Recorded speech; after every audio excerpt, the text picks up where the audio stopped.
Previously on Up and Vanished. We were told that she was seen running on the road by this man. This man? Who was this man? He is a suspect. His name's Sam McDonald. Sam told me he drove her up to the top of the divide, and there's like a pole out up there. So he said he pulled out right there. He kind of laid his seat back, and then he fell asleep. He woke up and she was gone. Do you believe Sam's story? No. I leaned my chair back. Last thing we talked about, she said, "Sam, where's that cabin up there?" And I showed her a cabin on Divide. Mm-hmm. There's right at the top of the smoke cabin. She's like, "How do you get to it?" I said, "I think there's a trail that goes around the back." And I leaned my chair back like that, and boom, I went to sleep. Where do you think she went? She got her ride with V-Dog. We figured V-Dog was at Paul. Do you know Paul or no? No, I have never seen him or anything. But I know of him and what he does. You know, I hear things. My cousin come up missing. He's missing right now. Leo Wagner. A search is underway on the Blackfeet Reservation for 26-year-old Leo Wagner. If you hear anything new on Leo's case, let me know too, because I'm kind of like looking into all of them at the same time now. Yeah, they're kind of thinking that Ashley and Leo, they're both kind of intertwined somehow from the same person.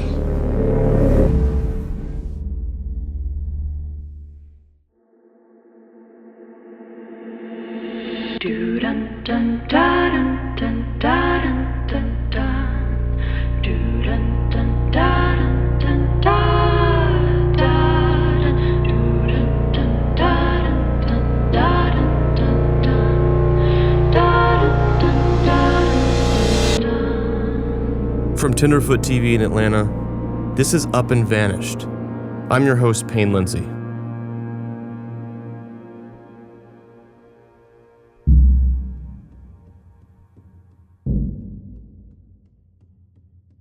Another person from Blackfeet Nation has disappeared. We're talking about a town with only 10,000 people in it. This is not normal. Leo Wagner is the cousin of Vernon Wagner, the guy who threw the party Ashley went to on June 5th. Leo is 26 years old, and he went missing in Browning, Montana on April 27th, 2021. Is Leo Wagner's disappearance related to Ashley's case? I have no idea. But at this rate, it's certainly possible and I can't rule it out. It's easy to start wanting to connect things that don't actually connect at all. Another person is now missing too, a child. 3-year-old Arden Pepion was last seen on April 22nd in Browning. It's one thing to read these shocking statistics online somewhere, but it's another thing entirely to see it happening in real time, right before my eyes. People are literally getting away with murder out here. In response to the missing persons cases in Browning, Montana, Blackfeet law enforcement held their first ever press conference. Good morning, everybody. Blackfeet Law Enforcement Services has an open and ongoing investigation on 26-year-old missing person Leo Wagner. The following is a timeline of events regarding the law enforcement response and search and rescue effort to recover Leo Wagner. On April 27, 2021, Blackfeet law enforcement officers responded to West Shore Road in St. Mary, Montana for a report of a male that appeared to be under the influence of an unknown substance and was walking up and down the shoreline of St. Mary Lake. BLES officers responded to the area but were unable to locate the male or the reporting party. An hour later, a second call came into BLES dispatch that the same male was walking north on West Shore Road and reported to have an injury to his arm.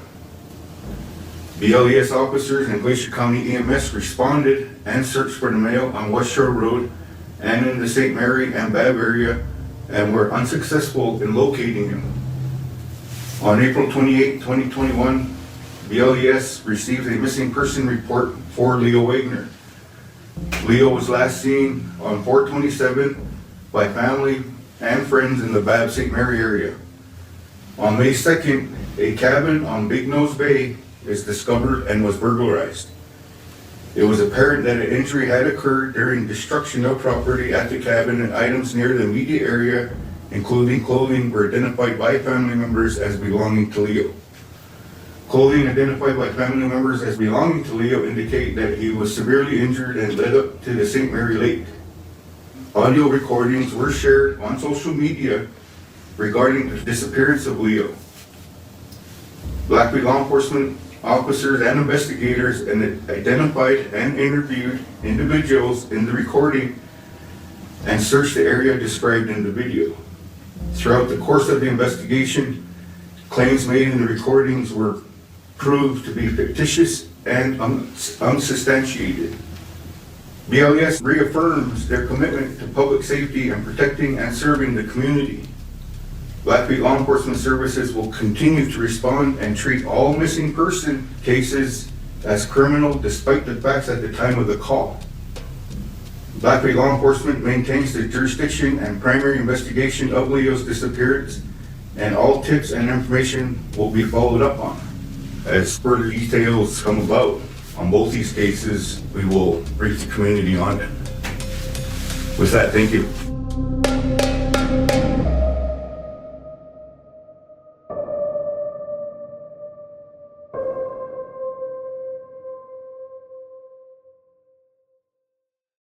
So we have the party at Vernon's on June 5th. Ashley goes to Big Al's house. She gets picked up by Sam McDonald. Ashley stays with Sam for several days. Then on the morning of June 11th, Sam decides to take her home. Leaving Sam's house, they stop at a divide on the mountain because Ashley says she's going to be picked up by a guy named V-Dog. Turns out, V-Dog is actually a real person. His real name is Paul Valenzuela. So either something happened while Ashley was with Sam, or somebody did pick her up that morning. And if Sam's telling the truth, that person is V-Dog, Paul Valenzuela. We gotta check into this guy. Paul is 53 years old. He's been in and out of prison several times throughout his life. Theft, burglary, possession, these kinds of offenses. Most recently, an illegal firearms charge in 2016. I was able to dig up the dashcam footage from his arrest that day. He doesn't say much, but at least I know what he looks like now. Are you allowed to have a pistol? Are you allowed to have any weapons? Are you convicted felon? Have your rights been restored? Your weapons rights, have they been restored? That's a problem. Okay. Alright, so he said that he was driving 7 over the speed limit. And he thought the speed limit was 40 miles per hour. And he's been drinking. Washington, Venezuela, 2020 expiration. Convicted felon. Also, I took 2 guns off of him. Can you check for Brady? He's a convicted felon. So did Paul know Ashley? Were they friends? Acquaintances? Had they ever even met? All things I don't know the answer to, but we're sure as hell going to try to find out. Interesting fact about V-Dog, or Paul Valenzuela, is that during the time of Ashley's disappearance, he was in a rocky marriage with one of Ashley's cousins, Tashina Running Crane. She also goes by T. So with V-Dog, according to Sam, being the last person to have seen Ashley, T is suddenly an important player here too. But let's not jump to any conclusions. Right after Ashley went missing, Kimberly was frantically calling everyone in her phone book, asking if they'd seen her. Friends, family, distant relatives, literally everyone. I mean, wouldn't you? She eventually called their cousin Tashina Running Crane, or T. I remember I called my cousin on my dad's side, Tashina. She's my family. And I called her to see if she's seen Ashley. She said to call Paul Venezuela. Call him because he gave her a ride. And you tell me if he's being rude to you, you let me know. Why would she say if he's being rude to you? Just made it sound like if he's like any rude to you, you let me know or something like that. So I did. I called Paul Venezuela and he blew up. Blew up how? Was he angry? Yeah, he was very angry. He was very angry. He blew up and he said that she's lying. Do not believe her because she's lying. She's lying to you, she's lying to you. Lying? Lying about what? It's only been a few weeks at this point. She was just checking to see if you'd seen her. Apparently, around the time that Ashley went missing, Kimberly took notice to a change in location on T's Facebook account, based on her status updates. When I got back home from Morocco, T started posting. She started posting on Facebook a lot, posting that she went to Kent, Washington. So I got back on June 8th, and around June 8th to June 13th, she claims that she got left in Seattle. She said that she got left by Paul. Paul left her. I remember thinking, like, darn, that T just got left in Seattle. You know, like, that's awful. But then she posted again the very next day with Paul, but she took it all down. So she was lying. These posts have all since been deleted, so I can't really validate it beyond this. But if Kimberly is correct here, during the time that Ashley disappeared, she distinctly remembers seeing T post on Facebook that she went to Washington with Paul. Then she was suddenly left stranded, while Paul presumably went back to Browning. If you look at it, they took off around the time that Ashley went missing. You know, that seems really weird. Coincidental for sure. We could easily hyperanalyze this, but we won't. What is weird is Kimberly's next story about T. Kimberly gets a barrage of text messages from T, out of nowhere. She told me on text messages, she said, Ashley is with Paul Venezuela in Shelby, Montana in this hotel room in this number. She has blonde hair now. Call the FBI and call the cops and tell them to go get her because she's in a hotel with Ashley. She texted me and said, Ashley's with Paul and Shelby in this hotel room and she has blonde hair now.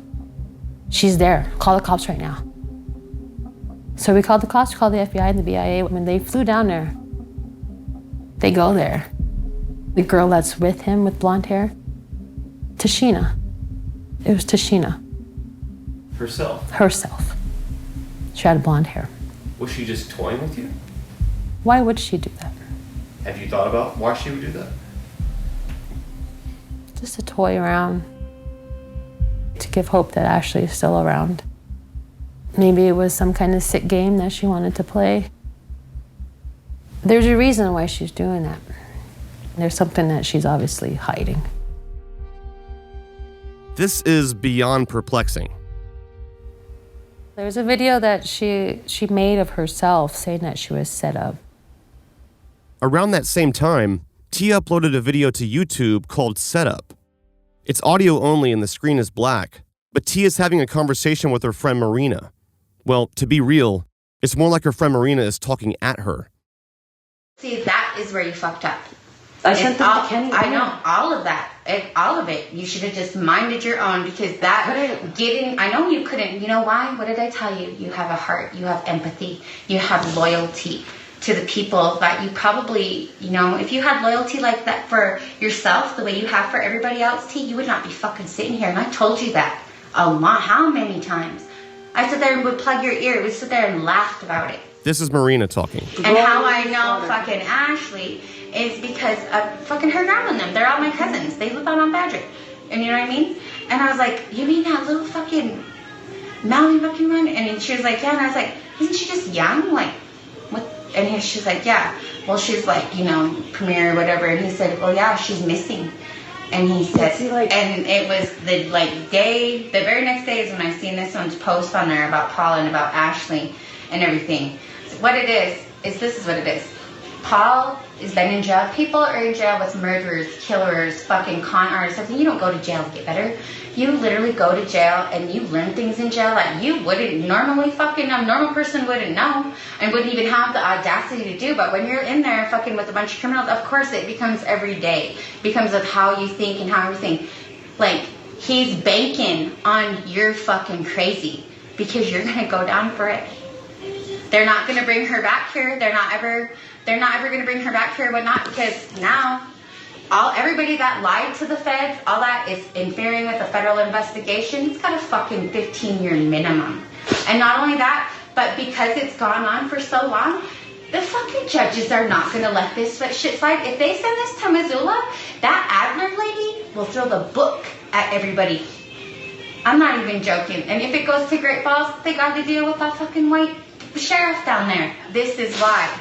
because of your priors. Because of your fucking fighting, you're fighting people out in public, you're shooting downtown, all of that shit. Remember what I told you a long time? You need to stop it. They're banking on her being crazy, and what I was literally sat there. Paul took Ashley. No, let me talk to her. All right, sorry. When I walked out there into my Uncle Sam's house, and I hadn't seen my uncle since his daughter got busted like a year and a half ago. And then so I walk into the house, and here's fucking Loxie sitting there. No, fuck, she looks rough. Yeah. There's Loxie sitting there. Keely was out there, and Shalissa, and then mind you, these are all of my like first cousins. And I was like, sitting out there, and I was like, your daughter's missing? I was like, what are you fucking doing right here? I mean, this is a young, trying to take crazy wild girl. She's alluring, for fuck's sake. She's got a half a battle, and excuse my language, but honest to God. Paul's trying to set me up, Marina. The bottom line is this girl is fucking missing. Yeah. And she's over there, and they're hiding out because guess what? That one missing poster in Washington is one of fucking 8 million fucking women that are missing. And not just from this side of the fucking border, but from up there. Like, why would you make a video of yourself saying you're set up? Hey, nobody set you up. Nobody set you up. I only called to say, hey, cuz, have you seen Ashley? T was claiming Paul Valenzuela, her now ex-husband, was trying to set her up for Ashley's disappearance. Is that true? And if it's not, where is that idea coming from?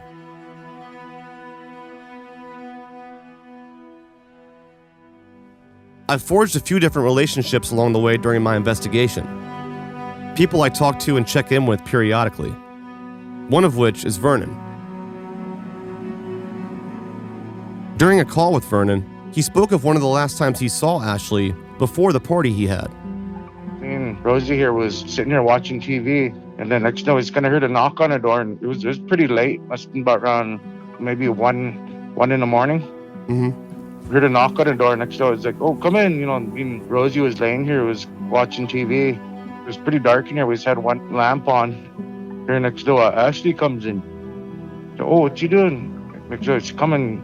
You know, she seemed pretty happy. So I asked her, like, "Oh, who are you with?"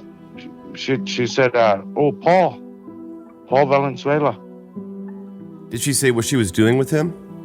Said that they were just kind of, just driving around. That night, sometime in early June before she went missing, Ashley stopped by Vernon's for a few minutes, and outside was Paul Valenzuela in the car waiting for her. If that's true, the question of whether Ashley and Paul knew each other has been answered.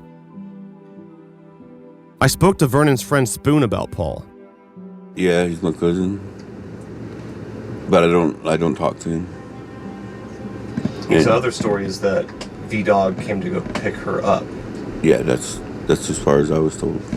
Has V-Dog ever talked about that? Like I said, I don't talk to him. Why would Ashley hang out with that guy? I don't know. I mean, the first time I found out that they were hanging out was out in the old agency at her grandma's house. I went to go see her Uncle Bill, and he come over to me and he's like, "I gotta ask you something." And I'd seen Paul's truck parked there. He's like, "What do you know about that guy?" I said, "Well, what are you asking, Like, what do you mean, what are you asking? What are you asking me? Is he a good guy, this and that?" I was like, "Yeah, he's a decent man." I was like, because Bill was having issues with them hanging out, Bill Blue that night was concerned about his niece hanging around her. I decided I would cash in my "Can We Meet Again" card with Sam McDonald. After all, he did offer. I drove out to his cabin on St. Mary Lake to have a second conversation. So if Ashley did get in the car with Paul, which it sounds like she probably did, what do you think happened from that point? I don't know. See, that's what I don't know. I hear a lot of stuff, and I think something, and then next thing, no, this cuts that off, and I don't know. I don't know who did what. I was asleep, Sam eventually told me that a few weeks after Ashley turned up missing, he got a random phone call from Paul Valenzuela's brother, Chris. His name is Chris Valenzuela. Chris found It's his younger brother. So this Chris guy he calls me. My son's with me. I was like, fucking record this shit. He says, Sam, I don't know you. He said, but I'm an honest man and I got a conscience. I got to tell you, Paul and T killed Ashley. T and Paul killed Ashley. He said, and I don't know you, Sam, but they're going to try to frame you. We record and get most of it, you know. You did? Yeah. Do you have it? No, I don't have it. I gave it to the BIA feds. That's before I thought anything. Of course you did. And they told me, Sam, don't talk to Blackfeet cops because there's 4 of them on Paul's payroll. He denied it to the feds, they told me. But he told you this? Yes. Sam had mentioned in our first interview as well that after Ashley went missing, he started trying to sober up. He said that he realized he was suddenly wrapped up in a missing persons investigation and began to fear for his own life. You know, that's why I kept a journal for quite a while. Do you still have a journal? Yeah, I do. Yeah, I do. Do you have those notes that I can look at? I give them to my daughter all the time in case something happens to me. So you don't have them here? No, not the main ones. I do daily shit that I think about, you know, but... Would your daughter let us see them? Probably not. No. Why not? I don't know. I mean, would you let us see them?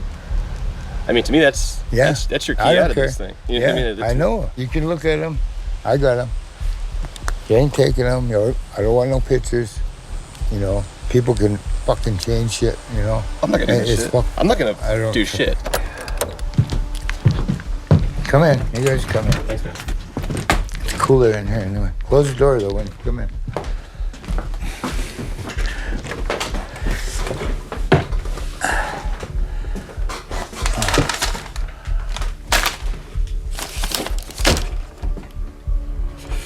What does that say? Open when needed. Ashley Loring information. I think now's when you need it. It's right there. At what point did you start writing this stuff down? A couple days into that poster. Okay, so once you realized she was missing, you were like, I need to go back and remember all these... Yeah, details. Sam did agree to let me take pictures of these notes, and for me to post them for you on the podcast. He had an envelope above his refrigerator, packed to the brim full of small pages torn out of a notebook, all with different dates and notes scribbled on them, front to back. I've put them in the order they were written, and I'm about to share them with you. I'll also say that these notes were definitely already sitting there inside his house. He didn't plan this. He was pretty nervous to even let me see them at first. They were all written in different colored pens, sometimes pencil, and some of them extremely hard to even read. That being said, the notes themselves are legitimate.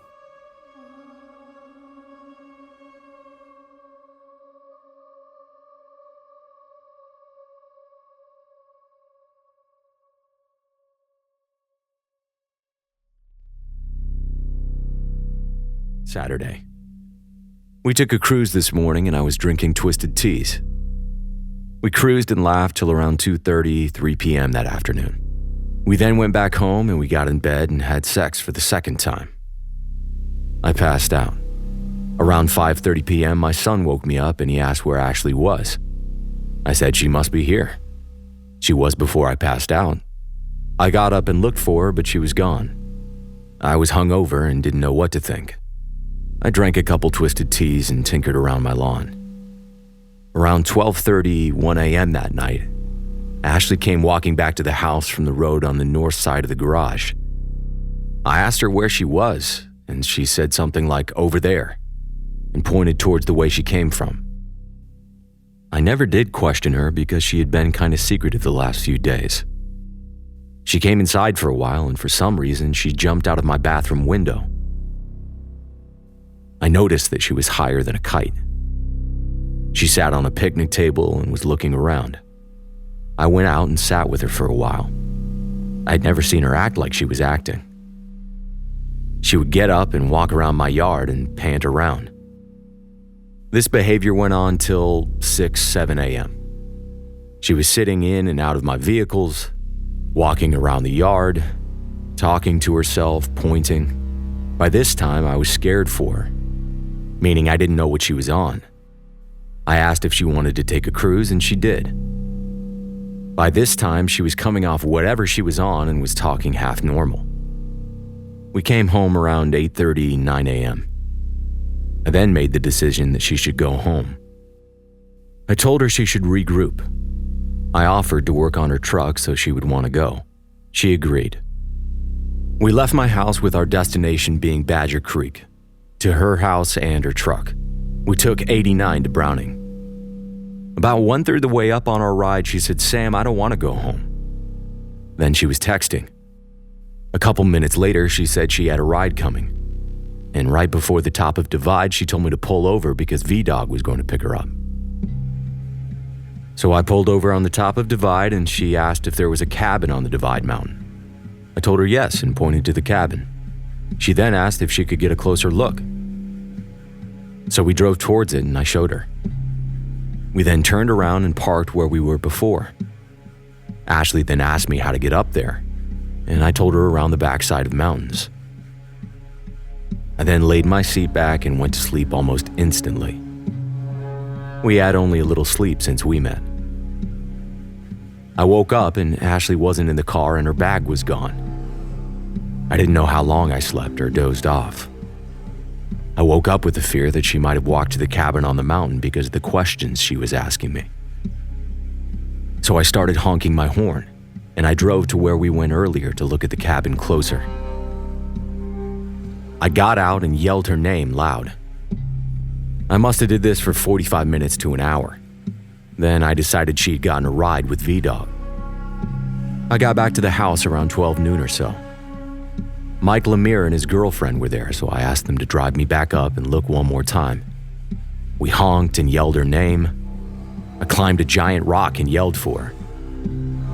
Mike caught up to me and they were fighting and drunk and wanted to go, so we left to town. I had even prayed she got in a ride safely. I heard she was on Facebook, and for a little I was relieved that she did get a ride. I heard she was seen in front of the town pump with Paul Valenzuela. This told me for sure she had gotten a ride, and I quit worrying about her. I tried to text her on Facebook. No return. I don't know. But I heard she was missing, and I called her mom, Loxie Lynn, on a number that was posted. I told her she got a ride with V-Dog. A week into the missing searches, I got a call from a guy I knew, and he said that a Chris Valenzuela wanted to talk about Ashley. I told him it was time. Chris then called me. Meanwhile, I had my son Doug set his phone up for recording, and we recorded the conversations.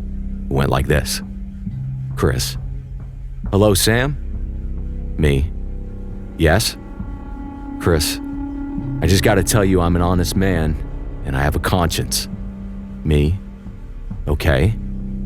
Chris: "My brother Paul Valenzuela and Tashina Running Crane killed Ashley, and Paul and Tashina and their crew are going to frame you." I recorded all of this. The BIA and the FBI have it. I brought the recording right to them. At this time, the BIA and feds told me not to talk to the tribal police because 4 of them are on Paul Valenzuela's payroll. September 20th, 2018. I woke up with Ashley on my mind. My heart goes out to her family, especially Kimberly Loring. She is fighting so hard to find her sister. I wish I could help her. The BIA threatened me with prison if I do any more investigating. I'm helpless. Jesus, please end this. Ashley, I wish you were here now. You're the only one who wanted a family with me. You made me so happy, and I know we would have been happy with our bull rider. I'm so empty, Ashley. Why is all this happening? Why aren't you here with us? I'm praying hard. Please, Jesus, bring her back to us. I love you. Please, Lord, bring her. Please. To this day, I truly believe T did something to Ashley. And Ashley didn't deserve any of this. I believe if Ashley was around that she would still be in my close life. Whether a good friend, or my wife, or a girlfriend, she would be in my life.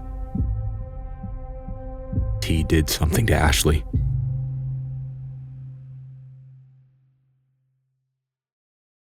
Two new names have emerged. Paul Valenzuela, V-Dog, and Tashina Running Crane, T.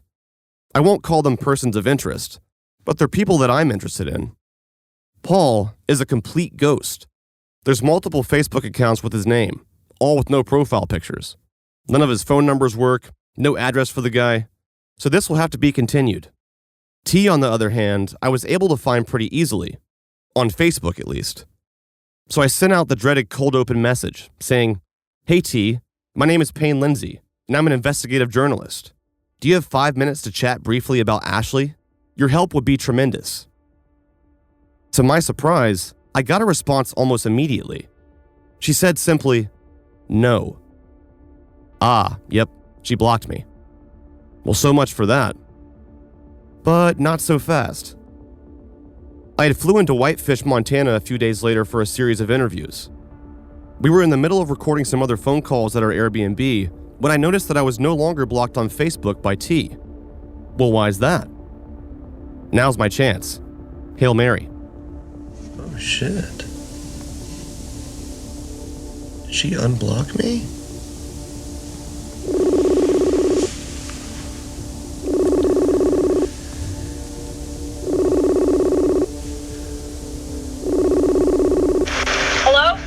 Hey! Hello? Hey, T, it's Payne. Who is this? This is Payne. Can you hear me? What do you want? I just wanted to chat. What do you want to chat about? I'm doing a story on Ashley, and I was just trying to figure out what happened to her and interviewing different people, and I wanted You're to... not the first one. Why don't you go talk to Kim and ask her what I fucking told you? Why don't you go talk to Sam and ask him what he did to her that night when he choked her? Go ask them. Bye.